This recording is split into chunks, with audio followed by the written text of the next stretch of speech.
இது உங்கள் top news சேனலின் ஆரோக்கியமான வாழ்க்கை. சிறுநீரகம் சம்பந்தப்பட்ட பிரச்சனைகள் இன்றைய காலகட்டத்தில் அதிகரித்து வருகிறது.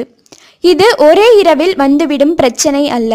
இது நீண்ட வருட தவறான உணவு பழக்கம் மற்றும் வாழ்க்கை முறைகள் ஆகியவற்றால் ஏற்படக்கூடியது. அவை என்னவென்று காண்போம். புகைப்பிடித்தலால் இரத்த அழுத்தம் மோசமான நிலைக்கு தள்ளப்படுகிறது. இது கார்டியோவாஸ்குலர் இருதய நோய்க்கும் காரணமாகிறது. புகைப்பிடிப்பதால் சிறுநீரகத்தில் உள்ள இரத்த குழாய்கள் பாதிப்படைகின்றன. இது உங்கள் சிறுநீரகம் பழுதடைய காரணமாகிறது. அடிக்கடி சிறுநீர் கழிக்காமல் இருப்பதும் சிறுநீரக பிரச்சனைக்கு காரணமாகிறது. இயற்கையாக நடக்கும் இந்த நிகழ்வை நீங்கள் கட்டுப்படுத்தினால் பாதிப்படைவது உறுதி. சிறுநீர் மூலமாக உடலில் உள்ள கழிவுகள் வெளியேறுகின்றன. இதை கட்டுப்படுத்தி வைப்பதால் சிறுநீரகத்தில் கற்கள் உண்டாகின்றன. தொடர்ந்து அதிகமாக சாக்லேட், பேக் செய்யப்பட்ட நொறுக்கு தீனிகள், சோடா போன்ற இனிப்பு உணவுகளை அதிகமாக எடுத்துக்கொள்வதன் மூலம் சிறுநீரகம் பழுதாகிறது. அதிக அளவு ஃப்ரக்டோஸ் உணவுகளை எடுத்துக்கொள்வது யூரிக் அமிலத்தின் அளவை அதிகரிக்கிறது. எனவே குறைந்த சர்க்கரை அளவும் அதிக ஃபைபர் உள்ள உணவுகளையும் எடுத்துக்கொள்வது சிறந்தது. அதிக இரத்த அழுத்தம் உங்கள் சிறுநீரகம் பழுதடைய காரணமாகிறது.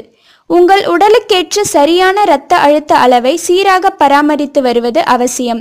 இதை அடிக்கடி பரிசோதித்து தெரிந்து கொள்வதும் அவசியம்.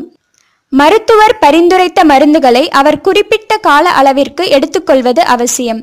ஆனால் அதிக நாட்களுக்கோ அதிக டோஸ்களையோ மருத்துவர் பரிந்துரையின்றி நீங்களாகவே சாப்பிடுவது கூடாது.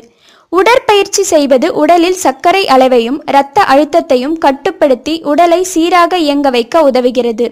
இதனால் அவற்றின் அளவு அதிகரித்து சிறுநீரகம் பாதிப்படைய காரணமாகிறது. அதிக அளவு ஆல்கஹாலை எடுத்துக்கொள்வது சிறுநீரக அமைப்பை பாதிப்படைய செய்கிறது. ஆல்கஹால் நுரையீரலை பாதிப்பதுடன் சிறுநீரகத்திற்கும் செல்லும் இரத்தத்தின் அளவை குறைக்கிறது. உங்களது உணவில் அதிக அளவு உப்பு சேர்த்துக்கொள்வதை தடுக்க வேண்டும். குறிப்பாக அதிக இரத்த அழுத்தம் உள்ளவர்கள் உப்பு அதிகமாக எடுத்துக்கொள்ளக்கூடாது. குறைவாக தண்ணீர் குடிப்பது சிறுநீரகம் பழுதடைய காரணமாக உள்ளது.